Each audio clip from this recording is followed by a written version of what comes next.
Hello student, welcome back to my channel Aakash lecture. Student, जितने बच्चे class 12th में हैं और 2025 बोर्ड एग्जाम देने वाले हो, तो मेरे प्यारे बच्चों 25 महत्वपूर्ण बहुविकल्पी प्रश्न तैयार करके ही जाना। अगर 25 बहुविकल्पी प्रश्न तैयार कर लेते हो तो जो फिजिक्स के ऑब्जेक्टिव क्वेश्चन आते हैं उसमें एक भी प्रश्न छोड़ के नहीं आओगे, सारे प्रश्न कर दोगे। जैसा मैं बताता हूँ, इसका पीडीएफ आप लोगों को फ्री में दिया जाएगा, ठीक है। यहां से इसको समझ लो सारे क्वेश्चन को अच्छे तरीके से, और पीडीएफ आप लोगों को टेलीग्राम चैनल पे इसी वीडियो के डिस्क्रिप्शन में आपको लिंक मिलेगा। उस लिंक पे जब आप क्लिक करोगे तो टेलीग्राम चैनल को ज्वाइन कर लो। अगर ज्वाइन नहीं कर पाते हो तो टेलीग्राम चैनल पे आप सर्च करना, यहाँ पे आकाश लेक्चरर मैं लिख देता हूं। यहाँ पे बहुत सारे बच्चे जुड़ नहीं पाते हैं। आकाश लेक्चरर जब आप सर्च करोगे तो आपको मिल जाएगा चैनल, वहां पे ज्वाइन कर लेना। अगर 25 प्रश्न आप तैयार कर लेते हो, मैं दावे के साथ कह सकता हूं कि मैं 5 वर्ष का प्रीवियस ईयर यहाँ पे अच्छे तरीके से एनालिसिस करके लेकर आया हूं। 25 महत्वपूर्ण प्रश्न तैयार कर लोगे, यहां से ऑब्जेक्टिव क्वेश्चन आपको पढ़ने की जरूरत ही नहीं है, सारे क्वेश्चन करके चले आओगे। वीडियो को लाइक कर देना, चैनल पर नए होगा तो चैनल को जरूर सब्सक्राइब कर लेना। बहुत इंपोर्टेंट प्रश्न मैं लेकर आया हूं, इससे बाहर नहीं पूछा जाता है। देखिए ध्यान से समझिएगा, एक एक क्वेश्चन बहुत अच्छे तरीके से समझाने वाला हूं। देखिए पहला प्रश्न क्या है कि विद्युतशीलता का मात्रक है। तो विद्युतशीलता का मात्रक मेरे प्यारों जो 4 ऑप्शन दिया हुआ है, जैसे कूलाम स्क्वायर प्रति न्यूटन मीटर स्क्वायर। बी वाला ऑप्शन है न्यूटन प्रति मीटर, न्यूटन मीटर स्क्वायर प्रति कूलाम स्क्वायर। तीसरा है न्यूटन प्रति कूलाम, और चौथा ऑप्शन है न्यूटन वोल्ट प्रति मीटर स्क्वायर। अब मेरे प्यारे बच्चों, आपको रट्टा नहीं मारना है कि जैसे यहाँ पे ए वाला सही है या बी वाला सही आपने कर दिया या सी वाला, ऐसा नहीं करना। आप इसको लॉजिक को समझना है। 25 ही प्रश्न है, 25 प्रश्न अगर आप तैयार कर लेते हो तो पूरा का पूरा करके चले आओगे। तो विद्युतशीलता का मात्रक क्या है, मैं आप लोगों को निकाल के दिखाता हूं आप लोगों को, तब आपको समझ में आएगा कि हाँ इसकी उत्पत्ति कहां से हुआ, कि ताकि क्वेश्चन भूल भी जाओगे तो अपने से बना लोगे। देखिए विद्युतशीलता का मात्रक अगर आपको निकालना है तो उसके लिए सबसे पहले आपको चाहिए कूलाम का नियम याद होना चाहिए। कूलाम का नियम क्या कहता है कि एफ बराबर, कूलाम का नियम कहता है एफ बराबर 1/4 pi epsilon not Q1 Q2 बटे में आर स्क्वायर, ये बीच में गुणा होता है। ये होता है मेरे प्यारे बच्चों कूलाम का नियम। अब इस कूलाम के नियम से आपको समझना है, आपको निकालना है विद्युतशीलता, मतलब एप्सिलॉन नॉट का वैल्यू आपको निकालना है। तो एप्सिलॉन नॉट बराबर क्या हो जाएगा, अगर मैं यहाँ पे एप्सिलॉन नॉट रखूं तो एप्सिलॉन नॉट बराबर क्या हो जाएगा कि 1/4 पाई, तो ऐसा ही रहेगा, 1/4 पाई ऐसे ही रहेगा। अब यहाँ पे क्या होगा कि एफ जो होगा जाके आर में गुणा हो जाएगा। तो ये हो जाएगा आप लोगों का कि Q1 Q2 बटे में एफ जो है जाके गुणा हो जाएगा, तो हो जाएगा एफ इंटू आर स्क्वायर। समझ में आ गया आप लोगों को। अब देखिए ध्यान से करोगे क्या, तो एप्सिलॉन नॉट बराबर क्या हो जाएगा कि अब Q1 गुणे Q2, Q क्या है आवेश, Q2 भी क्या है आवेश, तो Q1 और Q2 दोनों आवेश है। तो एक पहले Q1 का मात्रक क्या होगा, आवेश का मात्रक कूलाम होता है, तो आप लिखोगे कूलाम। लॉजिक को समझो, इसके बाद देखना कभी नहीं, जिंदगी में कभी नहीं भूल पाओगे। फिर गुणे Q2, ये भी आवेश है, इसका भी मात्रक आप लोगों का सेम वही होगा, क्या होगा, कूलाम होगा। मैं चाहता तो डायरेक्ट आंसर बता सकता था, लेकिन नहीं, ऐसे कोई फायदा नहीं है। बटे में यहां पे आप लोगों का क्या है एफ, बल, बल का मात्रक क्या होता है न्यूटन, तो आप क्या लिखोगे, न्यूटन लिखोगे। इसके बाद गुणे में यहां पे क्या है आर, ठीक है। अब ये आर यहाँ पे दूरी है, दूरी का मात्रक क्या होता है मीटर स्क्वायर, ठीक है।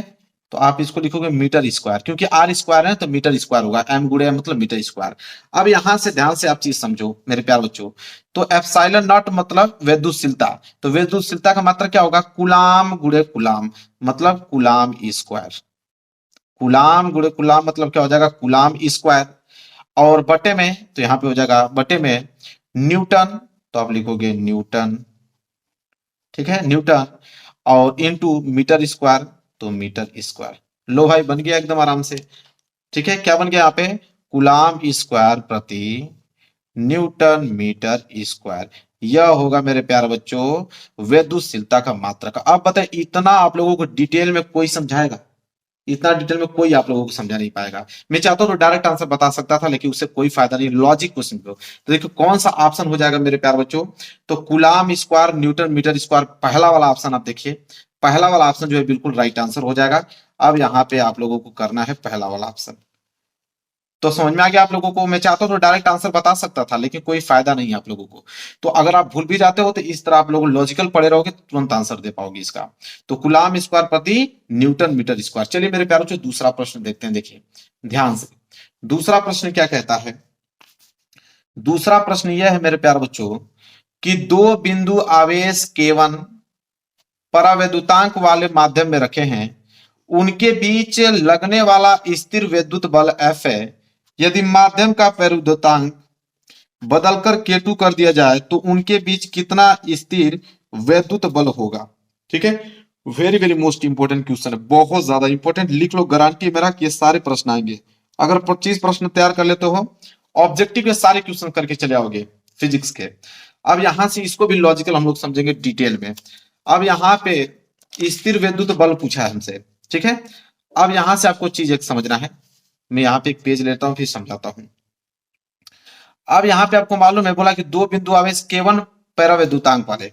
तो अब यहाँ पे आपको मालूम है कि अगर मैं यहाँ पे K1 के निकालूं, सबसे पहले K1 के लिए अगर हम यहाँ पे कूलाम का नियम F निकालें, तो K1 के लिए अगर हम F का वैल्यू रखें कि F बराबर क्या होगा, फॉर्मूला जस्ट अभी मैंने जिक्र किया था, 1/4 पाई एप्सिलॉन नॉट।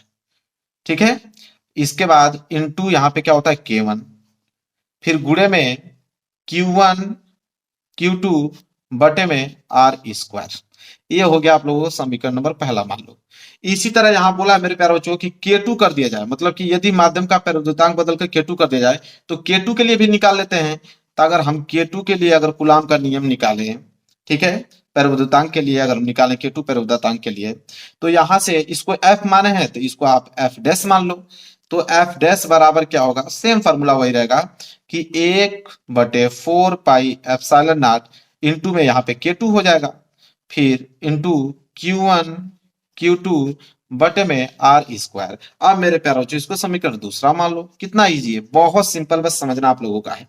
अब मेरे प्यारे बच्चों इसका अब क्या करो, समीकरण पहला से समीकरण दूसरा में भाग दे दो। समीकरण एक को समीकरण दूसरा से भाग दो, ऑटोमेटिक निकल के चला जाएगा। तो भाग दोगे तो समीकरण पहला क्या है मेरे प्यारे बच्चों, आप ध्यान से समझो। तो समीकरण पहला क्या है आप लोगों का कि F बटे F डैश निकालने की बात कर रहा है। ठीक है, F में F डैश का भाग दे दिए। तो आप देंगे F का वैल्यू क्या है, ध्यान समझिए। F का वैल्यू है 1/4 pi epsilon not into K1 गुणे में Q1 Q2 बटे R स्क्वायर। फिर इसके बटे में F डैश का वैल्यू रखिए। F डैश का वैल्यू क्या है, 1/4 pi epsilon not into K2 और गुणे में हो जाएगा यहाँ पे Q1 Q2 और बटे में क्या हो जाएगा मेरे प्यारे बच्चों, R स्क्वायर। आप ध्यान से देखिए, कुछ कट रहा होगा, बिल्कुल बहुत सारा कट रहा है। Q1 Q2 बटे R2 से यह वाला कैंसिल हो गया। अब यहां से ध्यान दीजिए आप लोग, तो 1/4 पाई एप्सिलॉन नॉट से 1/4 पाई एप्सिलॉन नॉट कैंसिल हो गया। अब बचा क्या, तो आप देखिए बचा क्या, यहाँ F बटे F डैश बराबर, इधर बच गया आपका 1/K1, 1/K1 और बटे में नीचे क्या बच गया, 1/K2, 1/K2 बच गया। अब मेरे प्यारे बच्चों ध्यान से समझो यहाँ पे। अब इसको कैसे लिखोगे, तो इसको लिखोगे F बटे F डैश बराबर, ये आपका एक जो K2 है कहाँ चला जाएगा, ऊपर। K2 ऊपर चला जाएगा और एक का गुणा K1 में होगा तो K1 क्या आ जाएगा, नीचे आ जाएगा। हमसे वैल्यू क्या पूछा है मेरे प्यारे बच्चों, तो हमसे वैल्यू यहाँ पे पूछा है कि वैद्युत बल होगा। ठीक है, मतलब F डैश का वैल्यू पूछा है कि F डैश का वैल्यू हमको बताइए। तो F डैश का वैल्यू अगर आपको निकालना है तो F डैश बराबर क्या होगा, तो F डैश बराबर क्या हो जाएगा, इसका गुणा इसमें हो जाएगा, मतलब K1 गुणे F और बटे में हो जाएगा आपका K2 आ जाएगा नीचे। तब यहां से फाइनल आंसर आपको देखने को मिलेगा कि F डैश बराबर हो जाएगा आपका K1 बटे K2 और यहाँ F जो है गुणा में हो जाएगा। यह है मेरे प्यारे बच्चों आंसर। क्या देखिए ऑप्शन में दिया है, बिल्कुल देना चाहिए उसको। देखिए चौथा ऑप्शन सही है यहाँ पे। तो देखिए K1 बटे K2 और गुणे में F, सी वाला ऑप्शन जो है बिल्कुल राइट आंसर हो जाता। तो मैं चाहता तो डायरेक्ट बता देता, डायरेक्ट आपको समझ में आता। कभी अगर मैं क्वेश्चन पढ़ के डायरेक्ट आपको बता दूं कि सी वाला ऑप्शन सही है, तो कभी इस लॉजिक को आप समझ पाते कि इसकी उत्पत्ति कहां से हुई है। तो मेन होता है ये चीजें, इस तरह पढ़ाया जाता है, ये नहीं कि रट्टा मराया जाता है। कंसेप्चुअल पढ़ लेंगे, कभी जिंदगी में नहीं बोलेंगे। एग्जाम में जब ये प्रश्न आएंगे, आप भूल भी गए होगे, तो आप इसको फार्मूले से रख के आप इसका आंसर ला पाओगे। चलिए ये भी क्लियर हो गया। चलिए मेरे प्यारों जो तीसरा प्रश्न देख लेते हैं। देखिए तीसरा प्रश्न क्या है। तीसरा प्रश्न भी बहुत ज्यादा इंपॉर्टेंट है, इसको हम लोग देखते हैं। देखिए तीसरा प्रश्न मेरे प्यारे बच्चों क्या है, पढ़ता हूं। तीसरा है कि एक बंद पृष्ठ के भीतर विद्युत द्विध्रुव एन स्थित है, बंद पृष्ठ से निर्गत विद्युत फ्लक्स का मान कितना होगा। तो यहां पे एक चीज आपको समझना पड़ेगा मेरे प्यारे बच्चों, कि मान लीजिए कि कोई बंद पृष्ठ है। ये क्या है, कोई बंद पृष्ठ। तो कोई बंद पृष्ठ के केंद्र पर अगर हम आवेश की गणना करें, तो कोई बंद पृष्ठ पर अगर केंद्र पर आवेश की गणना करें, तो वहां पे जो आवेश होता है मेरे प्यारे बच्चों क्या हो जाता है, शून्य हो जाता है। आवेश क्या हो जाता है, शून्य हो जाता है। और इस पृष्ठ से निकलने वाला कुल अगर हम विद्युत फ्लक्स का मान की अगर हम बात करें, तो वहां पे कुल विद्युत फ्लक्स का मान भी क्या हो जाएगा मेरे प्यारे बच्चों, शून्य। मतलब आप कह सकते हो कि फाई ई बराबर जो क्यू बटे एप्सिलॉन नॉट होता है, उसका मान क्या हो जाएगा मेरे प्यारे बच्चों, शून्य हो जाएगा। तो एक चीज आपको समझ में आ गया कि कोई बंद पृष्ठ के केंद्र पर अगर हम आवेश की गणना करते हैं तो वो शून्य हो जाता है। तो इस पृष्ठ से निकलने वाला कुल अगर विद्युत फ्लक्स का मान अगर हम देखें, तो वो भी क्या हो जाता है मेरे प्यारे बच्चों, शून्य हो जाता है। देखिए ऑप्शन दिया है, तो 4 ऑप्शन दिया होगा, उसमें पक्का एक शून्य दिया होगा। देखते हैं, तो इस वाले पृष्ठ पे यहाँ पे 4 ऑप्शन दिख रहा होगा आप लोगों को। चारों ऑप्शन में से कौन सा शून्य आपको दिखाई दे रहा है, देखिए डी वाला ऑप्शन जो है बिल्कुल राइट आंसर हो जाएगा। तो लॉजिक को समझते चलिए, आंसर अपने आप आता चला जाएगा। चलिए चौथा प्रश्न देखते हैं मेरे प्यारे बच्चों। चौथा प्रश्न क्या है, चौथा प्रश्न है कि विद्युत फ्लक्स का मात्रक है। देखिए बहुत ज्यादा इंपॉर्टेंट है। अब यहाँ पे विद्युत फ्लक्स का मात्रक क्या है, आपको लॉजिकल समझना पड़ेगा, अन्यथा ऐसे आंसर रट्टा मारोगे तो गलत हो जाएगा। विद्युत फ्लक्स का मात्रक, मैं एक पेज ले लेता हूं, आपको समझाता हूं अच्छे तरीके से। देखिए पेज हमने ले लिया, ध्यान से समझिएगा। तो यहां से विद्युत फ्लक्स का मात्रक पूछा है। अभी हमने एक फार्मूला देखा कि फाई बराबर फार्मूला होता है ई ए। क्या होता है, ई ए। ई क्या होता है मेरे प्यारों, जो विद्युत क्षेत्र की तीव्रता, और ए आपको मालूम है कि क्षेत्रफल होता है। ये चीज तो आप लोग पढ़े हो भाई, अपना जानते हो, ये फार्मूला आपने जानते हैं। चलिए अब यहां से ई बराबर एक फार्मूला होता है कि ई बराबर फार्मूला होता है मेरे प्यारे बच्चों, एफ बटे के क्यू। ये सारे फार्मूले याद होने चाहिए आपको। ई बराबर क्या होता है, एफ बटे के क्यू। अब ध्यान से एक चीज समझना मेरे प्यारे बच्चों, कि अगर ये फाई है, मैंने फाई लिख दिया, तो फाई बराबर ई, ई की जगह हम एफ बटे क्यू लिख सकते हैं, बिल्कुल लिख सकते हैं। तो ई की जगह मैंने क्या लिख दिया, एफ बटे के क्यू। और इंटू में क्या बच गया, यहाँ पे ए बच गया, इंटू में ए बच गया। अब यहां से ध्यान दीजिएगा, ये हो जाएगा फाई बराबर, अब मेरे प्यारों जो एफ, ठीक है, आपको मालूम है कि एफ जो बल होता है, बल का मात्रा क्या होता है मेरे प्यारों, न्यूटन। क्या होता है, न्यूटन होता है। आपको एक चीज मालूम होगा कि एक फार्मूला होता है, मैं यहां लिख देता हूं तभी समझ में आएगा आप लोगों को, कि V बराबर फार्मूला होता है W अपान के Q। ये फार्मूला आपको याद है, V बराबर W अपान के Q। और यहीं से अगर हम W की बात करें, तो W बराबर एक फार्मूला होता है F इंटू एस, मतलब बल गुणे विस्थापन। ठीक है, आप लोग जानते होंगे इस फार्मूले को। अब ध्यान से आप लोग समझिएगा मैं कहना क्या चाहता हूं, कि F है तो F बल है, बल का मात्रक क्या होता है, न्यूटन। कुछ भी रट्टा मारने की जरूरत नहीं है, बल का मात्रक न्यूटन। ठीक है, इंटू है तो प्रति लगा दो। क्षेत्रफल, तो क्षेत्रफल मीटर स्क्वायर होता है, तो आप लिख दो मीटर स्क्वायर। और बटे में क्यू है, मतलब आवेश का मात्रक कूलाम होता है, तो आप यहाँ पे सी लगा दो। यहां तक चीजें आपको समझ में आ गया। तो ये हो गया आप लोगों का आंसर। अब आप बहुत सारे बच्चे कहेंगे कि जी बिल्कुल सही है, लेकिन ऑप्शन में आप लोगों को ये दिया ही नहीं जाएगा, क्योंकि ये भी ऑप्शन में होता है, लेकिन ऑप्शन में दिया ही नहीं है। एकमात्र तो ये होता है न्यूटन मीटर स्क्वायर बटे कूलाम होता है। जब ऑप्शन आप खोजोगे तो ऐसा ऑप्शन आपको देखने को मिलेगा नहीं। अब क्या करोगे, अब इसके लिए मुझे फिर चेंज करके एक अलग सा मात्रक बनाना पड़ेगा। कैसे, इसी में समझिए। अब देखिए करोगे क्या, तो ये देखो फाई बराबर क्या है, ये आपका न्यूटन है, तो न्यूटन। और इसके बाद देखो मीटर स्क्वायर, तो इसको ऐसे लिख दो, मीटर इंटू मीटर। और बटे में कुलाम है, तो आप यहाँ पे कुलाम लिख दो। अब यहाँ से ध्यान से समझना आप एक चीज। अब देखो W बराबर क्या होता है, F इंटू एस। एफ का मात्रक न्यूटन, एस मतलब विस्थापन का मात्रक होता है मीटर, और क्यू का मात्रक होता है यहाँ पे कुलाम। तो इतना चीज जो आपको यहाँ पे दिख रहा है मेरे प्यारे बच्चों, ये चीज, ये किसका हो गया, V का हो गया। ठीक है, किसका हो गया, V का वैल्यू हो गया। विभव का, तो आप कहोगे कि फाई बराबर इतना वैल्यू को हम क्या लिख देंगे, वी, मतलब विभव, विभव मतलब होता है वोल्ट, और यहाँ पे गुणा लगाया तो आप यहाँ पे गुणा लगा दो, एम मतलब होते हैं मीटर।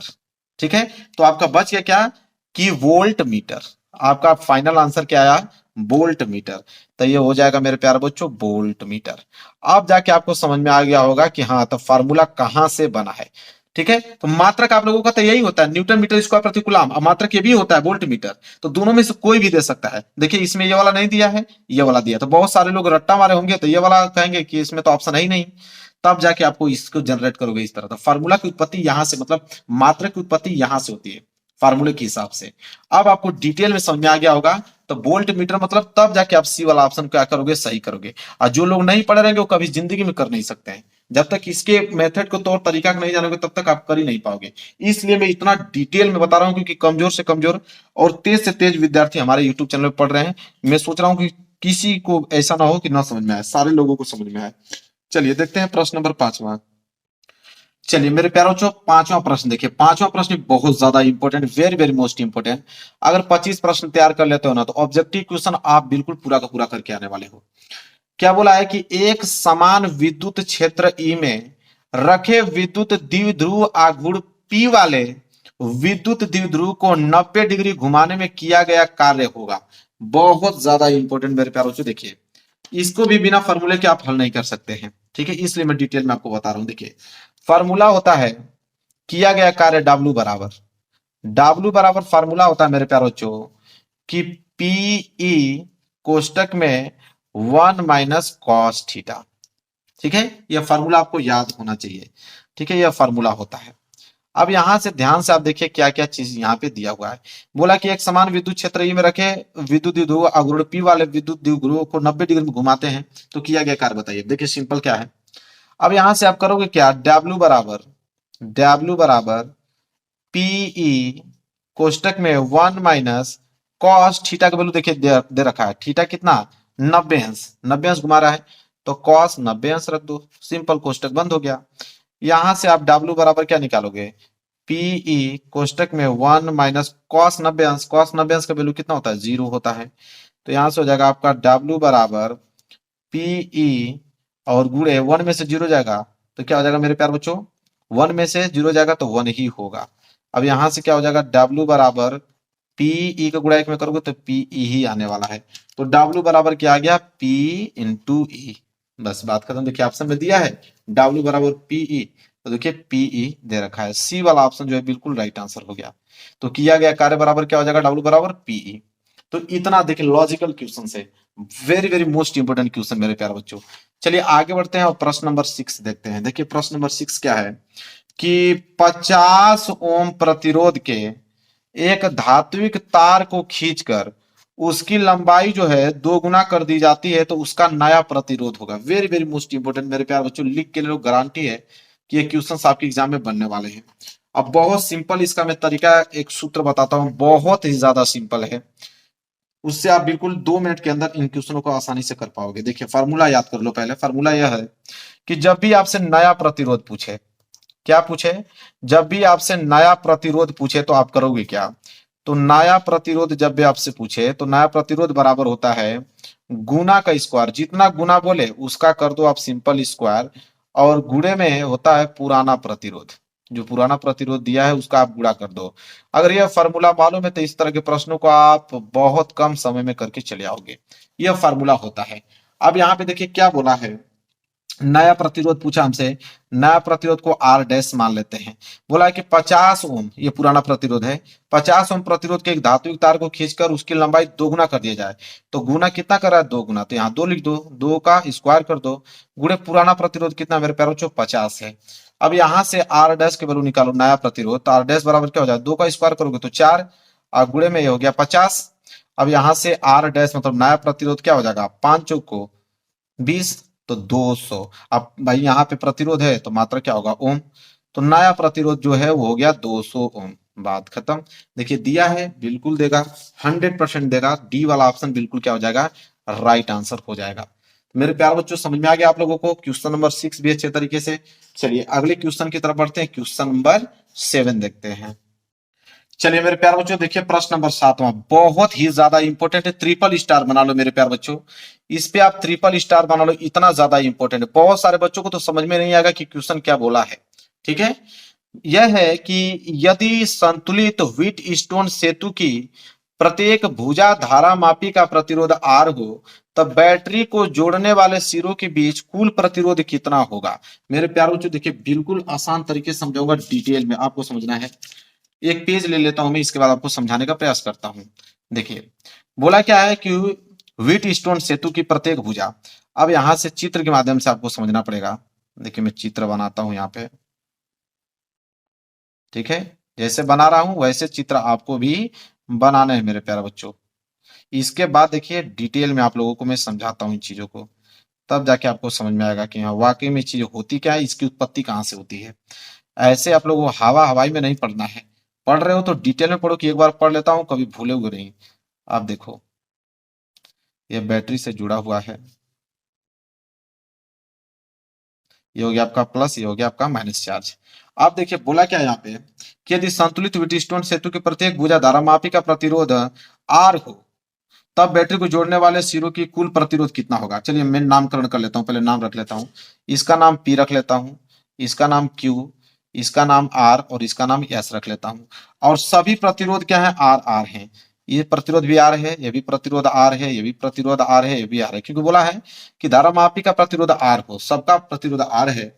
तो बोला है कि तब बैटरी को जोड़ने वाले सिरों के बीच कुल प्रतिरोध, तो बैटरी को जोड़ने वाले सिरों के बीच पी और आर, पी और आर के बीच तुल्य प्रतिरोध पूछ रहा है कि पी और आर के बीच तुल्य प्रतिरोध।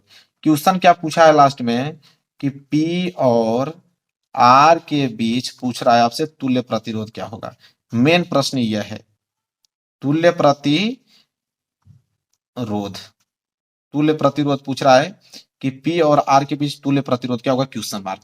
ठीक है, यह प्रश्न है। आप ध्यान से देखिए तुल्य प्रतिरोध कैसे आप निकालोगे। एक चीज आप नोटिस करो, तो पी क्यू, पी क्यू और क्यू आर, ध्यान से देखो पी क्यू और क्यू आर ये दोनों प्रतिरोध श्रेणी क्रम में है। इसी तरह पी एस और एस आर ये दोनों प्रतिरोध श्रेणी क्रम में है। तो पहले इसको और इसको दोनों श्रेणी क्रम को जोड़ दोगे तो एफ समांतर क्रम बन जाएगा, फिर समांतर क्रम का फॉर्मूला लगा दोगे, हो जाएगा। तो मैं एक एक करके डिस्कस करता हूं, कोई दिक्कत नहीं। देखो सबसे पहले हम लोग पी क्यू यहां लिखेंगे कि पी क्यू और क्यू आर ये दोनों किस क्रम में है मेरे प्यार बच्चों, श्रेणी क्रम में है। ध्यान से समझने का प्रयास करना है कि श्रेणी क्रम में है। अब आपको मालूम है कि श्रेणी क्रम में है, तो श्रेणी क्रम का अगर हम तुल्य प्रतिरोध निकालें आर डैश बराबर, तो श्रेणी क्रम क्या कहता है कि दो प्रतिरोध है उसको जोड़ो। तो यहां से पी क्यू का प्रतिरोध क्या है आर, और प्लस क्यू आर का प्रतिरोध क्या है आर। जब इसको जोड़ोगे तो यहां से आर डैश बराबर क्या आ जाएगा, आर आर मिलकर हो जाएगा 2R। तो यहां से आपको देखने को मिला तुल्य प्रतिरोध 2R।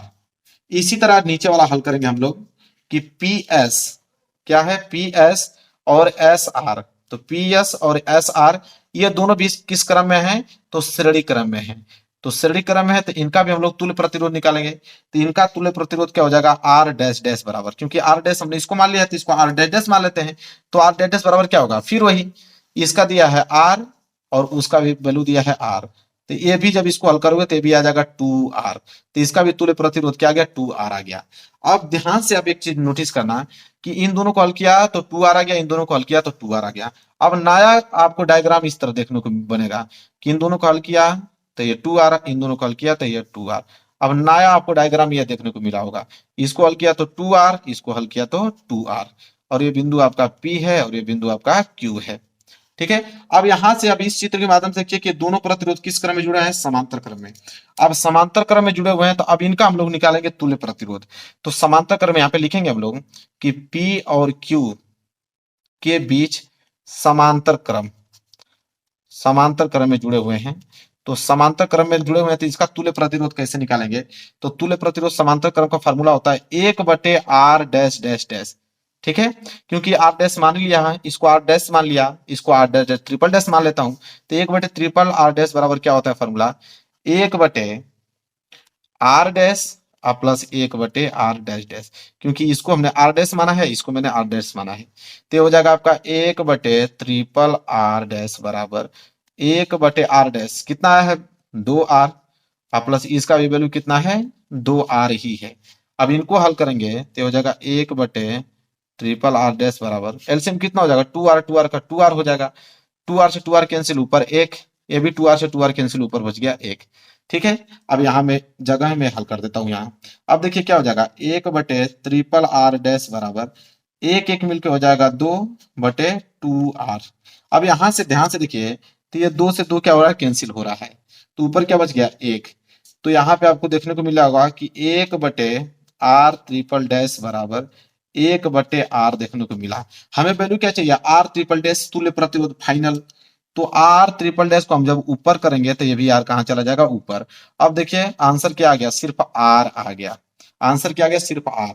अब बताइए, ऑब्जेक्टिव क्वेश्चन इतना भयंकर पूछा है, समझ लीजिए।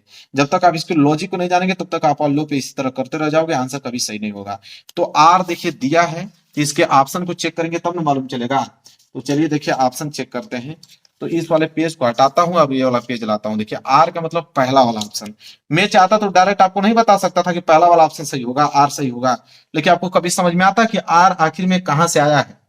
तो मेन चीज होता है कि आर कहां से है उसको डिफाइन करना है। अब मैं करके दिखाया हूं आप लोगों को। तो इस तरह कभी भी लाइफ में, पूरी जिंदगी बताऊं, कभी जिंदगी में आप भूल नहीं पाओगे इस तरह का, जिस तरह मैं बता रहा हूं आप लोगों को। चलिए प्रश्न नंबर 8वां देखते हैं, क्या है प्रश्न नंबर 8वां। देखिए प्रश्न नंबर 8वां मेरे प्यारे बच्चों, कि किरचॉफ का प्रथम नियम किसके संरक्षण पर आधारित है। Very very most important question, star बना लो। बहुत ज्यादा इंपोर्टेंट क्वेश्चन है, इससे बहुत सारे प्रश्न बनता है, मैं सब कुछ डिफाइन कर दूंगा। किरचॉफ का प्रथम नियम किसके संरक्षण पर आधारित है। ऑप्शन ए ऊर्जा, ऑप्शन बी संवेग, ऑप्शन सी आवेश और ऑप्शन डी द्रव्यमान। अब मेरे प्यारे बच्चों जो बता रहा हूं उसको ध्यान से आप समझने का प्रयास करो। देखिए यहाँ पे किरचॉफ का नियम पूछा है आपको, ठीक है, क्या पूछा है, किरचॉफ का प्रथम नियम। तो यहाँ पे किरचॉफ का नियम में बता देता हूं कि किरचॉफ कितने नियम दिए थे। तो किरचॉफ दो नियम दिए थे मेरे प्यारे बच्चों, किरचॉफ दो नियम, जिसमें से पहला है प्रथम नियम। ठीक है, उन्होंने पहला नियम क्या दिया, वही पूछा है, प्रथम नियम वाला ही पूछा है ना। देखिए प्रथम नियम, अब मेरे प्यारे बच्चों ध्यान समझो, प्रथम नियम को हम बोलते हैं संधि का नियम। क्या बोलते हैं, संधि का नियम भी बोला जाता है प्रथम नियम को, इतना याद रखना। संधि के नियम के साथ साथ इसको हम लोग धारा का नियम भी बोलते हैं। क्या बोलते हैं, धारा का नियम के नाम से भी इनको जाना जाता है। तो प्रथम नियम को हम संधि का नियम बोलते हैं या धारा का नियम बोलते हैं, इस बात को याद रख लेना।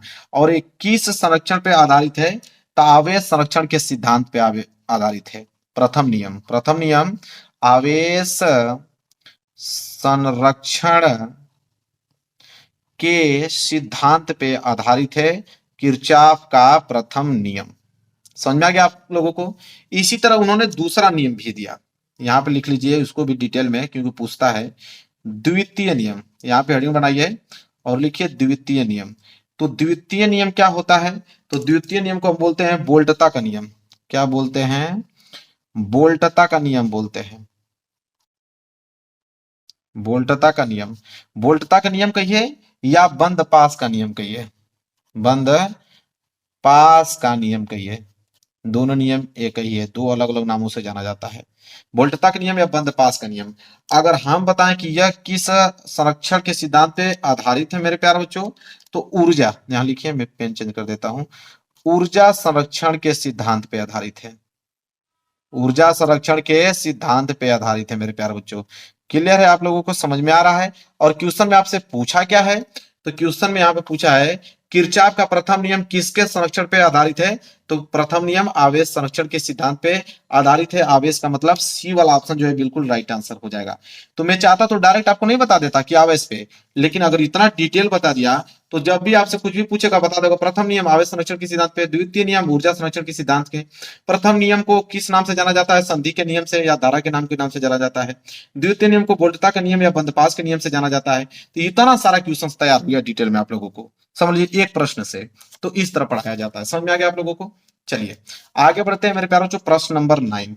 देखिए प्रश्न नंबर 9 क्या है, देखिए आठवां प्रश्न बहुत ज्यादा इंपॉर्टेंट है, बहुत ही ज्यादा इंपॉर्टेंट। क्या है कि यदि आवेशित कण का वेग 4 गुना तथा चुंबकीय क्षेत्र का मान आधा कर दिया जाए तो आवेश के मार्ग मतलब पथ की त्रिज्या क्या होगी। वेरी वेरी मोस्ट इंपोर्टेंट है कि आवेशित कण का वेग 4 गुना, चुंबकीय क्षेत्र का मान आधा कर दिया जाए तो आवेश के मार्ग की त्रिज्या पूछा है। अब ध्यान से आपको समझना, कि मेरे प्यारे बच्चों आवेश की मार की त्रिज्या पूछा है, फार्मूला आपको याद होना चाहिए क्या होता है। तो आर बराबर मेरे प्यारे बच्चों फार्मूला होता है कि एम भी बटे के क्यू बी। ये फार्मूला आपको जब तक याद नहीं रहेगा तब तक आप इस वन को कैसे हल कर पाओगे। तो ये फार्मूला याद कर लो, आर बराबर क्या होता है एम बी बटे के क्यू बी। अब यहां से अगर हम आर डैश की वैल्यू निकालें कि आर डैश बराबर क्या होगा, तो यहां से देखिए क्या हो जाएगा एम गुणे वी। अब देखिए बोला है वेग, जिसे बोलते हैं वी मतलब वेग, वेग को 4 गुना कर दिया जाए तो 4 गुना मतलब कि 4 वी, 4 गुना कर दिया। और बटे में क्या हो जाएगा Q इंटू बी। अब यहाँ बी क्या बोला है कि क्षेत्र का मान, चुंबकीय क्षेत्र का मान, बी का मान होता है चुंबकीय क्षेत्र। ये जो बी दिया है बी का मतलब होता है चुंबकीय क्षेत्र, चुंबकीय क्षेत्र का मान आधा कर दिया जाए, मतलब आधा का मतलब कि बी बटे 2 कर दिया जाए, जो बोला है क्वेश्चन में हमने कर दिया। इसके बाद क्या होगा आर डैश बराबर, आप ध्यान से देखो, तो ये 2 को गुणा, ये 2 भाग में ऊपर जाए तो गुणा में हो जाएगा, तो ये हो जाएगा कितना 4 दूनी के 8, तो हो जाएगा 8 एम वी। ठीक है, और बटे में क्या हो जाएगा क्यू, अब बी का गुणा होगा तो क्यू बी हो जाएगा। यहां तक चीजें समझ में आ गया। और अभी आपने देखा कि आर बराबर क्या होता है एम वी बटे के क्यू बी, तो इसको हम लोग लिखेंगे आर डैश बराबर 8, देखिए एम बी बटे के क्यू बी, इसके जगह पे हम आर लिख सकते हैं, बिल्कुल आर लिख सकते हैं। तो आर डैश बराबर क्या हो जाएगा 8 आर, 8 आर का मतलब मेरे प्यारे बच्चों क्या हो जाएगा, चलिए तो हो जाएगा आपका आर डैश बराबर 8 आर, मतलब 8 गुना हो जाएगा। देखिए दिया है मेरे प्यारे बच्चों, बिल्कुल देना चाहिए, ऐसा हो ही नहीं सकता कि ना दे। 8 गुना का मतलब देखिए पहला वाला ऑप्शन जो है बिल्कुल राइट आंसर हो जाएगा। क्लियर है, आपको समझ में आ गया 9 प्रश्न। चलिए अगले प्रश्न की तरफ बढ़ते हैं। प्रश्न नंबर देखिए यहाँ पे 10वां प्रश्न क्या है।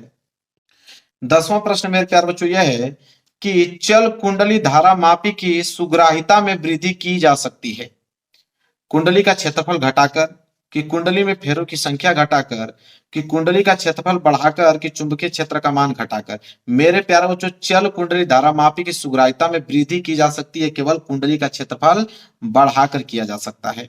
सी वाला ऑप्शन जो है बिल्कुल राइट आंसर हो जाएगा, इसमें कोई लॉजिकल नहीं, इसमें सिंपल याद करना है कि कुंडली का क्षेत्रफल बढ़ा दोगे तो चल कुंडली धारा मापी की सुग्राहिता में वृद्धि हो जाएगी। ठीक है, क्लियर हो गया। चलिए अगला प्रश्न देखते हैं। चलिए मेरे प्यारे बच्चों देखते हैं प्रश्न नंबर 11। देखिए प्रश्न नंबर 11 क्या है। प्रश्न नंबर 11 है कि लेंज के विद्युत चुंबकीय प्रेरण के नियमानुसार इनमें से क्या सत्य है। तो लेंज के विद्युत चुंबकीय प्रेरण के नियमानुसार इसमें से क्या सत्य है। पहला है आवेश का संरक्षण, दूसरा है मेरे प्यारों जो चुंबकीय फ्लक्स का संरक्षण, और तीसरा है संवेग का संरक्षण, और चौथा है ऊर्जा का संरक्षण।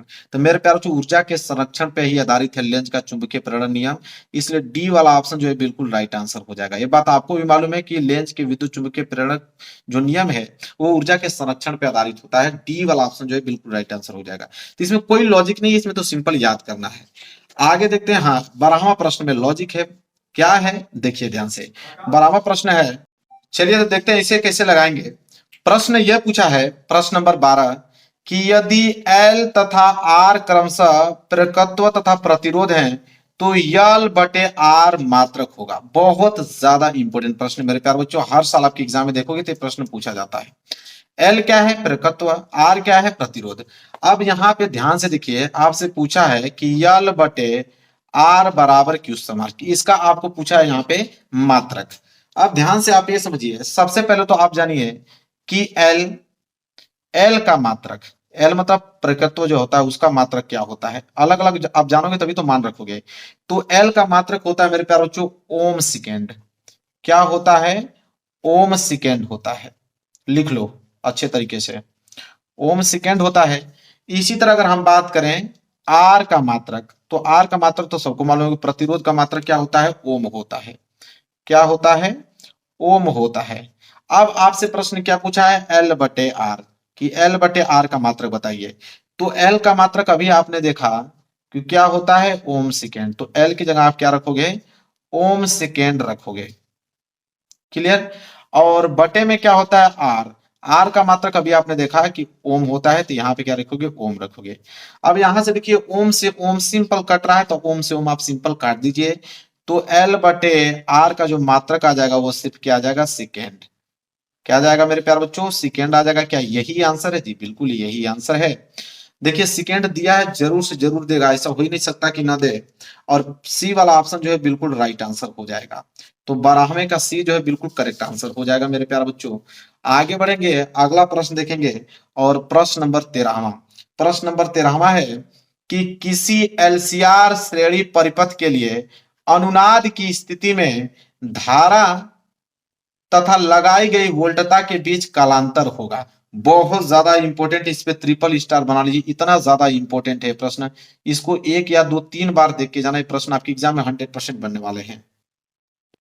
देखिए ध्यान से, तो मेरे प्यारों, जो आपको मालूम होगा, आपने पढ़ा होगा कि अनुनाद की स्थिति में क्या होता है। यहां मैं लिख देता हूं, ध्यान से आप समझिए। अनुनाद की स्थिति में आप देखे होंगे कि यहाँ पे जो एक्स एल जो होता है वो एक्स सी के क्या होता है, बराबर होता है। किस कंडीशन में? जब जेड आर के बराबर होता है, ये आपने पढ़ा होगा। तो अनुनाद की स्थिति में जो एक्सएल होता है वो एक्स सी के क्या होता है मेरे प्यारे बच्चों, बराबर होता है। तो एक चीज ध्यान से आप देखिए। इसके बाद क्या पूछा है यहाँ पे, एलसीआर श्रेणी परिपथ के लिए अनुनाद।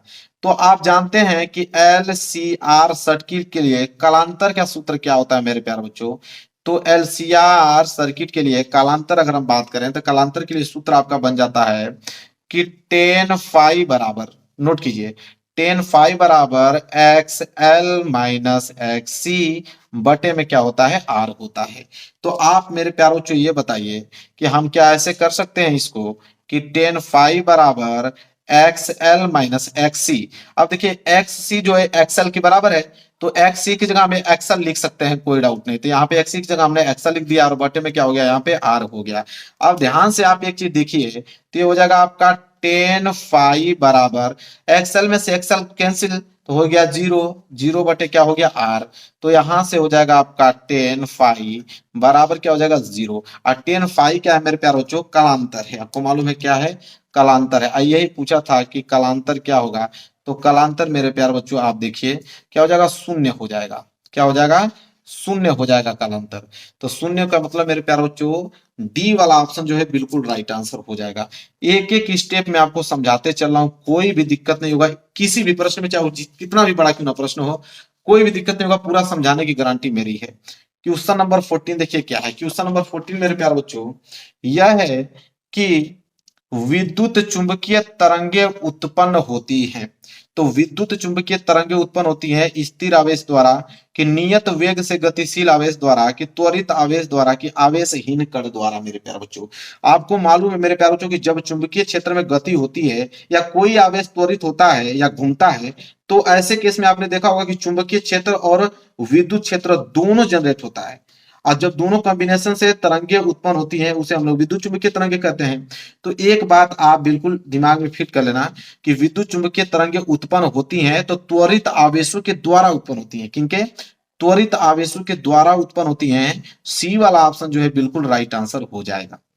समझ में आ गया आप लोगों को? सी वाला बिल्कुल करेक्ट आंसर हो जाएगा कि विद्युत चुंबकीय तरंगे उत्पन्न होती हैं त्वरित आवेशों के द्वारा। चलिए बात करते हैं क्वेश्चन नंबर 15। क्वेश्चन नंबर 15 देखिए, क्वेश्चन नंबर 15 बिल्कुल आसान प्रश्न, पर थोड़ा सा समझने की जरूरत है कि यदि दो समतल दर्पण एक दूसरे से निश्चित कोण थीटा डिग्री पर हो, अर्थात दोनों समांतर रखे हो, तो प्रतिबिंबों की संख्या होगी। मेरे प्यारों, जो बहुत ज्यादा इंपॉर्टेंट प्रश्न है कि यदि दो समतल दर्पण एक दूसरे से निश्चित को थीटा डिग्री पर अर्थात दोनों समांतर रखे हो, तो प्रतिबिंब की संख्या मेरे प्यारों जो क्या होती है, अनंत होती है, क्योंकि उनके बीच कोई एंगल बन ही नहीं रहा है, क्योंकि उनके बीच एंगल 0 अंश का बन रहा है। तो अनंत आपको प्रतिबिंबों की संख्या देखने को मिलेगी। तो डी वाला ऑप्शन जो है बिल्कुल राइट आंसर हो जाएगा। चलिए इसी के साथ बढ़ेंगे प्रश्न नंबर 16। प्रश्न नंबर 16 मेरे प्यारे बच्चों क्या है कि जब एक प्रकाश किरण एन अपवर्तनांक के माध्यम में प्रवेश करती है, तब अपवर्तन कोण का मान आपतन कोण का आधा रह जाता है। तो आपतन कोण कितना होगा मेरे प्यारे बच्चों? Very very most important question से मैं आपको बताऊं, इस पे आप ट्रिपल स्टार बना लीजिए और ये आपके एग्जाम में 100% एग्जाम में पूछा जाएगा प्रश्न। ठीक है, क्या प्रश्न है मेरे प्यारे बच्चों, इसको कैसे सॉल्व किया जाता है मैं बताता हूं आपको। प्रश्न आपने नोट कर लिया, देखिए ध्यान से समझने का प्रयास कीजिएगा। अब यहाँ पे आप फार्मूला, हाई स्कूल वाला फार्मूला पढ़े होंगे कि एन बराबर मेरे प्यारे बच्चों फार्मूला होता है साइन आई बटे के साइन आर। यह फार्मूला आपने पढ़ा है, इसे हम लोग क्या बोलते हैं, स्नेल का नियम भी बोलते हैं। हाई स्कूल में आपने बहुत अच्छे तरीके से इसको पढ़ा होगा। इसे क्या बोलते हैं, स्नेल का नियम। मैं लिख भी देता हूं ताकि बहुत सारे बच्चे नोट करने का प्रयास करते हैं तो उनको समझ में आ जाएगा। इसे बोलते हैं स्नेल का नियम। ठीक है, अब इसी नियम से लगेगा कैसे, समझिए। तो n बराबर sine i upon sine r होता है। आपको मालूम है कि r को क्या कहते हैं, r आपका अपवर्तन कोण होता है। ठीक है, r को हम बोलते हैं अपवर्तन कोण। और यहां पे आप देखिए साइन आई, साइन आई क्या होता है, आपतन कोण। इसी कोण का मान पूछा है इस क्वेश्चन में कि आपतन कोण का मान क्या होगा मेरे प्यारे बच्चों। ठीक है, अब देखिए एक चीज ध्यान दीजिए कि उसने बोला है क्वेश्चन में कि जब एक प्रकाश किरण एन अपवर्तनांक के माध्यम में प्रवेश करती तब अपवर्तन कोण का मान आपतन कोण का आधा रह जाता है। मतलब कि कोण आर जो है वह आई का क्या हो जाता है, आधा हो जाता है। ये चीज बोल रखा है। अब यहां से ध्यान से एक चीज आपको समझना है। चलिए देखिए, एक फार्मूला आपको मालूम होना चाहिए। फार्मूला यह है कि साइन थीटा बराबर जो होता है वो मेरे प्यारे बच्चों 2 sin θ/2 इंटू कॉस θ/2 होता है। ये फार्मूला आपको मालूम होना चाहिए। अब यहां से बस हमने वैल्यू रखना है। जब यहां पे आपको मालूम है कि n बराबर sine i upon sine r होता है, तो अभी आपने देखा कि n बराबर साइन आई, तो साइन आई लिखिए, बटे साइन आर, तो आर का मान क्या है, आई बटे टू, तो आर की जगह आप लिखोगे आई बटे के टू, कोष्टक में आप इसको पैक कर दो। सिंपल, यहां तक समझ में आ गया। अब एन बराबर क्या हो जाएगा मेरे प्यारे बच्चों, जब इस फार्मूला में अप्लाई करेंगे तो हो जाएगा 2। ठीक है, 2 sin आई बटे 2 गुणे कॉस आई बटे 2, और बटे में क्या है आपका साइन आई बटे 2। क्लियर, समझ में आ गया। साइन आई, साइन थीटा को मैंने साइन आई मान लिया, तो साइन आई का जो फॉर्मूला है उसी फॉर्मूला पे मैंने ऊपर वाला वैल्यू रख दिया और नीचे साइन आई बटे 2 है। क्लियर है। अब यहां से चीज आप देखिए कि साइन आई/2 से साइन आई/2 कैंसिल हो गया, तो यहां देखिए एन बराबर क्या बच गया आप लोगों का, 2 cos आई/2। ठीक है, यही तो बचा है ऊपर। अब इसके बाद हमें निकालना है आई का वैल्यू, तो अब सिंपल देखिए आई का वैल्यू निकालना है, तो आई बराबर क्या हो जाएगा, 2 cos−1, और ये बटा में हो जाएगा तो n/2, बात खत्म। तो आई बराबर क्या हो गया मेरे प्यारे बच्चों, 2 cos−1 n/2। क्या यही आंसर है, बिल्कुल यही आंसर। देखिए ऑप्शन में दिया है, देखना ही पड़ेगा कि ऑप्शन में दिया है कि नहीं। तो चलिए इसको साइड करता हूँ, ऑप्शन देखता हूँ कि दिया है कि नहीं। देखिए डी वाला ऑप्शन देखिए, 2 cos−1 n/2, डी वाला ऑप्शन जो है बिल्कुल राइट आंसर हो जाएगा। समझ में आ गया आप लोगों को, कोई भी डाउट किसी व्यक्ति को नहीं होना चाहिए। समझ में आ गया सारे बच्चे को। चलिए मेरे प्यारे बच्चों देखते हैं प्रश्न नंबर 17। प्रश्न नंबर 17 क्या है, प्रश्न नंबर 17 है कि दो लेंस जिनकी क्षमता है 5 डायोप्टर और आपको दिया है 3 डायोप्टर, यह माइनस है, यहां कर लीजिएगा आप लोग मेरे प्यारे बच्चों, यह माइनस के 3 डायोप्टर है, क्वेश्चन में मिसप्रिंट है। तो ये हो जाएगा दो लेंस जिनकी क्षमता 5 डायोप्टर तथा -3 डायोप्टर है, संपर्क में रखे हैं। संयुक्त लेंस की फोकस दूरी पूछ रहा है कि संयुक्त लेंस की फोकस दूरी क्या होगी। ध्यान से समझने का प्रयास कीजिएगा। आपको भी मालूम है कि लेंस की क्षमता P1 का वैल्यू तो दिया है 5 डायोप्टर। ठीक, इसके बाद मेरे प्यार बच्चों P2 दूसरे लेंस की जो क्षमता दिया वो दिया -3 डायोप्टर। अगर हम टोटल क्षमता की बात करें कि टोटल क्षमता कितनी होगी, तो P बराबर टोटल क्षमता हो जाएगी P1 प्लस P2, दोनों को जोड़ेंगे तब टोटल क्षमता निकलेगा। तो यहां से अगर हम P बराबर करें तो P1 का वैल्यू कितना है 5, और बीच में आप प्लस लगा है, अब P2 का वैल्यू -3, तो ये इस प्लस को माइनस कर देगा, तो हो जाएगा 5 - के 3, तो P बराबर 5 में से 3 गया तो 2 डायोप्टर। तो टोटल अगर हम क्षमता की बात करें तो टोटल क्षमता आपका है 2 डायोप्टर मेरे प्यारे बच्चों। टोटल क्षमता कितना है, 2 डायोप्टर हो गया। और आपको मालूम है एक फार्मूला मेरे प्यारे बच्चों कि P बराबर क्या होता है 100/F। यह फार्मूला आपको मालूम होना चाहिए, P बराबर 100/F होता है। हमसे पूछा है कि फोकस दूरी, हमसे तो F सब वैल्यू पूछा है, तो F बराबर क्या हो जाएगा, F को यहां भेजो P को यहां भेजो, तो F बराबर हो जाएगा 100/P हो जाएगा। अब वैल्यू रखिए, तो F बराबर क्या हो जाएगा 100/P। P का वैल्यू टोटल कितना है, 2 डायोप्टर आया है, तो 2 से कटा दीजिए, तो F बराबर 50। अब फोकस दूरी है तो सेंटीमीटर, तो 50 सेंटीमीटर दूरी जो है इसका फोकस दूरी आ जाएगा मेरे प्यारे बच्चों। देखिए दिया है जरूर से जरूर देगा, ऐसा हो ही नहीं सकता कि ना दे। 50 सेंटीमीटर मेरे प्यारे बच्चों, ए वाला ऑप्शन जो है बिल्कुल राइट आंसर हो जाएगा क्वेश्चन नंबर 17 का। क्लियर है? चलिए फटाफट आगे बढ़ते हैं, इसको 18वां प्रश्न देखते हैं। देखिए प्रश्न नंबर 18 क्या है मेरे प्यारे बच्चों। प्रश्न नंबर 18 है कि एक समबाहु प्रिज्म न्यूनतम विचलन की स्थिति में है। यदि आपतन कोण प्रिज्म कोण का 4/5 गुना हो तो न्यूनतम विचलन कोण होगा मेरे प्यारे बच्चों। Very very most important. आपको मालूम है मेरे प्यारे बच्चों समबाहु त्रिभुज क्या होता है, जिसके तीनों भुजाएं बराबर हों और तीनों कोण जो है मेरे प्यारे बच्चों 60-60 डिग्री के हों। ठीक है, तो यहाँ पे आपको प्रिज्म कोण जो है, प्रिज्म कोण को हम लोग ए से डिनोट करते हैं, तो प्रिज्म कोण तो 60 अंश दे दिया, क्योंकि समबाहु त्रिभुज बोल दिया तो समबाहु त्रिभुज 60 अंश का होता है, मतलब प्रिज्म कोण 60 अंश का होगा। एक चीज तो हमको मालूम हो गया, एक चीज तो हमको यहाँ पे क्या हो गया मेरे प्यारों क्लियर। आपतन कोण पूछा है कि आपतन कोण जो है प्रिज्म कोण का 4/5 गुना है, तो आपतन कोण आई जो है वो 4/5 है प्रिज्म कोण का, मतलब 60 अंश का। तो काट दो, 12 से काट दो, और आई बराबर 12 चौक 48, तो आई बराबर 48 डिग्री आ गया, ये भी कंफर्म हो गया। आपतन कोण का मान 48 डिग्री। अब हमसे पूछा है कि न्यूनतम विचलन कोण, तो डेल्टा एम आप सूत्र देखे होंगे, डेल्टा एम इस तरह बनता है, डेल्टा एम सिग्मा एम भी उसको कहते हैं। डेल्टा एम बराबर फार्मूला आपको मालूम है कि फार्मूला क्या होता है, 2i माइनस ए। अब आप कहोगे कि 2i माइनस ए कहां से आ गया, तो फार्मूला होता है मेरे प्यारे बच्चों, आई बराबर होता है सिग्मा एम प्लस ए बटे 2, यहीं से तो आया है। सिग्मा एम बराबर क्या हो जाएगा, ए ये जब गुणा होगा तो 2i, प्लस इधर हो जाएगा तो माइनस में होगा, यही तो फार्मूला बनेगा, इससे इससे तो यही फार्मूला बनेगा। अब देखिए यह डेल्टा एम जो है वो न्यूनतम विचलन कोण है, और यही पूछा हमसे कि न्यूनतम विचलन कोण क्या होगा, तो यहाँ पे डेल्टा एम बराबर क्या हो जाएगा 2 इंटू आई का वैल्यू 48 अंश माइनस ए, मतलब प्रिज्म कोण 60 अंश दिया है। तो यहाँ से आप देखो डेल्टा एम बराबर क्या हो जाएगा 48 दूनी के 96 माइनस 60 अंश, और 96 में से 60 अंश घटा दोगे तो 36 अंश आपको देखने को मिलेगा।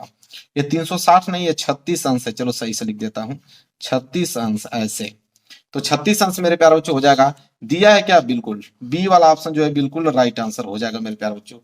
क्लियर है, समझ में आ गया आप लोगों को प्रश्न नंबर 18, कोई डाउट नहीं होना चाहिए। आगे बढ़ते हैं प्रश्न नंबर 19 की तरफ। चलिए मेरे प्यारे बच्चों देखते हैं प्रश्न नंबर 19। देखिए प्रश्न नंबर 19 क्या है कि प्रिज्म से गुजरने पर निम्नलिखित में से किस रंग के प्रकाश का विचलन अधिकतम होता है। तो प्रकाश का विचलन अधिकतम होता है जब प्रिज्म से प्रकाश किरण गुजरती है, किस रंग का, लाल रंग का, नीला रंग का, बैगनी रंग का, हरे रंग का। इसमें भी कुछ चीजें मैं बता देता हूं ताकि बहुत सारे क्वेश्चन तैयार हो सके आपके। देखिए अगर विचलन पूछे आपसे, नोट कर लीजिए मेरे प्यारे बच्चों, विचलन अगर आपसे पूछे तो विचलन में दो चीज पूछेगा, या तो आपसे अधिकतम पूछ ले कि अधिकतम विचलन किस रंग का होगा, या तो आपसे पूछ ले न्यूनतम किस रंग का होगा। ठीक है, तो न्यूनतम या अधिकतम पूछता है विचलन से, तो अधिकतम पूछ दे तो आप बैगनी रंग मार के आना है। क्या मारोगे, बैगनी रंग का मार के आना ऑप्शन। और न्यूनतम कम पूछे तो लाल रंग का, क्या लिखोगे, लाल रंग का लिखोगे विचलन। मेरे प्यारों जो विचलन छुड़ा के अगर आपसे ये पूछ ले, तरंग दैर्घ्य पूछ ले, यहां से क्वेश्चन चेंज कर देगा। विचलन ना देके आपसे अगर तरंग दैर्घ्य पूछ ले तो वहां पे कंडीशन चेंज हो जाता है। तो तरंग दैर्घ्य देके भी दो टॉपिक आपसे पूछता है, या तो आपसे अधिकतम पूछ ले या तो आपसे न्यूनतम पूछ ले। तो अधिकतम किस रंग के लिए पूछता है, और एक प्रश्न आपको यहां से बनता है कि न्यूनतम किस रंग के लिए होता है। बस जस्ट उल्टा हो जाता है, विचलन का जस्ट तरंग दैर्घ्य उल्टा होता है। अधिकतम किस रंग का हो जाएगा, अब लाल रंग का तरंग दैर्घ्य सबसे ज्यादा हो जाएगा, लाल रंग का तरंग दैर्घ्य सबसे ज्यादा, और न्यूनतम तरंग दैर्घ्य जो होता है बैगनी रंग का होगा। तो यहां से 4 क्वेश्चन आपके क्या हो गए, तैयार हो गए। तो क्लियर है ना, विचलन पूछे तो विचलन अधिकतम बैगनी रंग का, न्यूनतम लाल रंग का। तरंग दैर्घ्य पूछे तो तरंग दैर्घ्य अधिकतम लाल रंग का होता है, न्यूनतम बैगनी रंग का। हालांकि इस क्वेश्चन में हमसे क्या पूछा है, तो प्रिज्म से गुजरने पर निम्नलिखित में से किस रंग का प्रकाश का विचलन अधिकतम होता है। यहाँ विचलन की बात पूछा है, विचलन अधिकतम होता है तो विचलन अधिकतम बैगनी रंग का होता है। ढूंढेंगे सी वाला ऑप्शन जो है बिल्कुल राइट आंसर हो जाएगा, बैगनी रंग का। क्लियर है, चलिए मेरे प्यारे बच्चों आगे बढ़ते हैं। वीडियो को लाइक कर देना पसंद आ रहा होगा तो। 20वां प्रश्न देखिए क्या है। 20वां प्रश्न मेरे प्यारे बच्चों ध्यान समझिए। बोला कि यदि किसी कण का संवेग 2 गुना कर दिया जाए तो इसकी डी ब्रोगली तरंग दैर्घ्य होगी। अब डी ब्रोगली तरंग दैर्घ्य पूछा है कि अगर यदि किसी कण का संवेग दुगुना कर दिया जाए तो डी ब्रोगली तरंग दैर्घ्य क्या होगा। अब यहां से दिया है आपको अपरिवर्तित रहेगा, 4 गुनी हो जाएगा, 2 गुनी हो जाएगा मेरे प्यारे बच्चों, कि आधी हो जाएगा। अब मैं एक पेज लेता हूं, इसके बाद आपको समझाता हूं। पेज मैंने ले लिया, अब समझने का प्रयास कीजिएगा। डी बोगली तरंग दैर्ध्य पूछा है ना, तो डी बोगली तरंग दैर्ध्य को हम लोग लेमडा से डिनोट करते हैं। किससे? लेमडा बराबर फार्मूला आपको मालूम होगा, एच अपान के क्या होता है, पी होता है। ठीक है, एच अपान के पी होता है। अब यहां पे बोला है कि कण का संवेग दुगना कर दिया जाए, मतलब पी का वैल्यू जो है वो दुगना कर दिया जाए, मतलब 2p कर दिया जाए। तो बताइए कि डी बोगली तरंग दैर्ध्य में क्या चेंजेस होंगे। तो आपको मालूम है मेरे प्यारे बच्चों, अभी हमने फॉर्मूला था कि लेमडा बराबर क्या होता है, एच। पी की जगह हम लोग लिखेंगे 2p। क्या लिखेंगे? 2p। यहां से देखिए लेमडा बराबर क्या हो जाएगा, इसको हम लोग ऐसे लिख सकते हैं, 1/2 गुणे एच इंटू पी। लिख सकते हैं कि नहीं? इसको तोड़ के लिख सकते हैं। तो अगर लेमडा बराबर 1/2 इंटू एच पी, तो एच बटे पी लेमडा के बराबर होते हैं, यहाँ लेमडा लिख दो। तो लेमडा बराबर हो जाएगा आपका लेमडा बटे के 2। मतलब क्या हो जाएगा, लेमडा का आधा हो जाएगा। और लेमडा को हम किससे नोट करते हैं, मेरे पास जो डी बोगली तरंग दैर्ध्य, मतलब डी बोगली तरंग दैर्ध्य जो आधा हो जाएगी, क्या हो जाएगा, आधा हो जाएगा। अब लो भाई, इतना ज्यादा सिंपल है, इतना डिटेल में बता दिया आप लोगों को। तो यदि किसी कण का संवेग दोगुना कर दिया जाए तो इसकी डी बोगली तरंग दैर्ध्य होगी तो आधी हो जाएगी, मतलब डी वाला ऑप्शन जो है बिल्कुल राइट आंसर हो जाएगा। अब इतना आसान मैंने आप लोगों को बता दिया पूरा डिटेल में। चलिए आगे बढ़ते हैं मेरे प्यारे बच्चों, अगला प्रश्न देखिए, प्रश्न नंबर 21। प्रश्न नंबर 21वां मेरे प्यारे बच्चों क्या है, ध्यान से आपको समझना है कि हाइड्रोजन परमाणु की दो लगातार कक्षाओं के बीच इलेक्ट्रॉन के कोणीय संवेग का अंतर होगा। ठीक है, अंतर पूछा है, आप ध्यान समझिए। हाइड्रोजन परमाणु की दो लगातार कक्षाओं के बीच इलेक्ट्रॉन के कोणीय संवेग का अंतर पूछा है। तो कोणीय संवेग का सूत्र आप लोग जानते हो कि H बराबर क्या होता है मेरे प्यारे बच्चों, 2 पाई होता है। H बराबर 2 पाई होता है। इसको आप डिटेल में लिखो तो ऐसे लिखा जाता है कि N गुणे H बटे 2 पाई। लेकिन मेरे प्यारे बच्चों, चूंकि हम जानते हैं N बराबर अगर एक मान हम रख दें तो यह फॉर्मूला सेम आप लोगों का बन जाएगा। कोणीय संवेग का अंतर पूछा है, मतलब एम वी आर बराबर हो जाएगा H/2 पाई। ठीक है, H/2 पाई बन जाएगा। तो H/2 पाई कहीं दिख रहा है आप लोगों को, बिल्कुल बी वाला ऑप्शन जो है बिल्कुल राइट आंसर हो जाएगा। देखिए बी वाला। तो हाइड्रोजन परमाणु की दो लगातार कक्षाओं के बीच इलेक्ट्रॉन के कोणीय संवेग का अंतर होता है मेरे प्यारे बच्चों H/2 पाई। ठीक है, एम वी आर बराबर।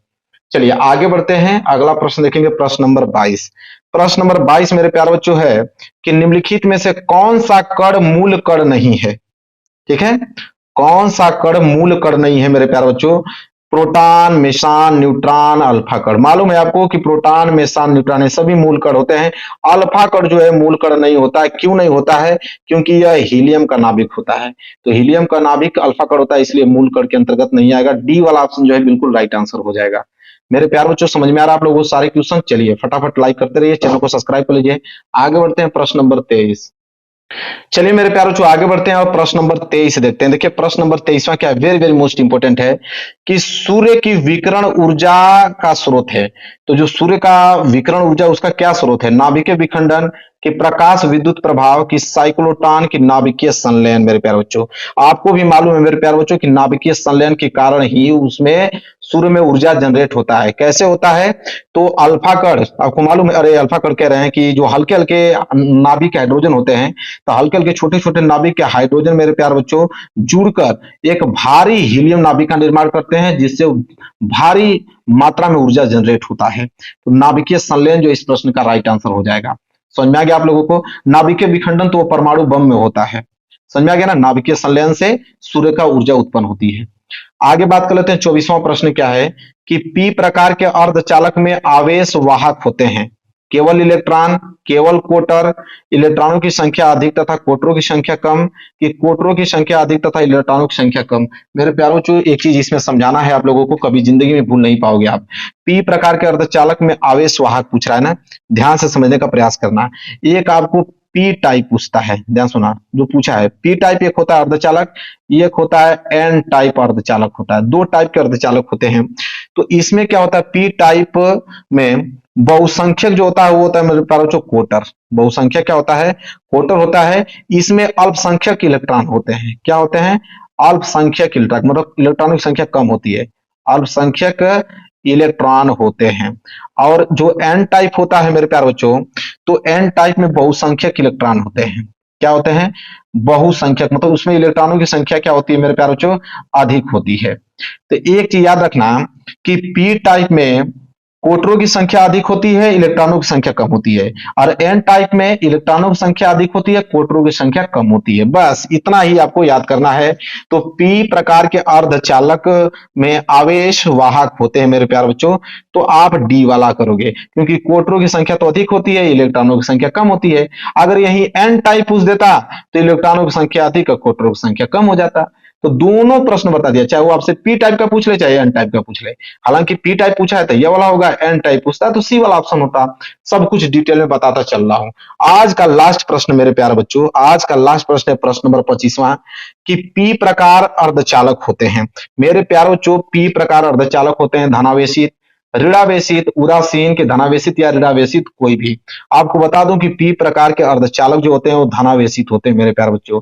अगर आपसे एन प्रकार का अर्धचालक पूछ दे तो एन प्रकार का अर्धचालक उदासीन होता है, मतलब सी वाला ऑप्शन सही हो जाता है। तो दो ही प्रकार के प्रश्न बनेंगे, या तो पी प्रकार का अर्धचालक पूछे धनावेशित, या एन प्रकार का अर्धचालक पूछे तो उदासीन होता है।